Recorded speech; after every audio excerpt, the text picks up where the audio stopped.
अस्सलामुअलैकुम नाज़रीन, साहिबान न्यूज़ के साथ मैं हूं नाइला भट्टी। सबसे पहले शामिल करते हैं आज की अहम खबर शामिल करते हैं रियाद सऊदी अरब से, जहां आज पाकिस्तानी सरमायाकार मॉडर्न बिजनेस सर्विस के चेयरमैन मलिक इसरार अहमद ने पाकिस्तानी कम्युनिटी के एजाज़ में रियाद के मकामी होटल में अफ्तार डिनर का अहतमाम किया, जिसमें पाकिस्तानी कम्युनिटी की कसीर तादाद ने शिरकत की।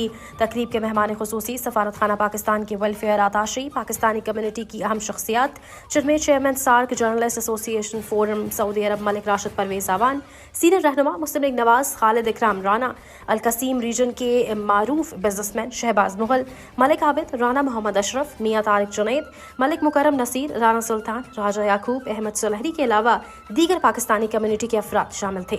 मेज़बान मलिक इसरार ने मेहमानों का शुक्रिया अदा करते हुए कहा कि रमज़ान मुबारक का बरकतों वाला महीना हमें सब्र और शुक्र का दर्स देता है। भूख और प्यास हमें गरीबों की भूख का एहसास दिलवाती है। हमें इस माह में अपने गरीब बहन भाइयों की दिल खोल कर मदद करनी चाहिए।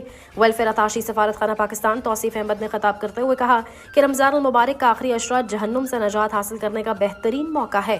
इस अशरे में लैलतुल क़द्र की रात भी आती है, जो 1000 महीनों से बेहतर रात है। हमें इस अशरे में बहुत ज़्यादा इबादत करनी चाहिए। उन्होंने मेज़बान मलिक इसरार अहमद का शुक्रिया अदा किया, जिन्होंने आज पाकिस्तानी कम्युनिटी को इकट्ठे मिल बैठने और अफ्तारी करने का मौका फराहम किया।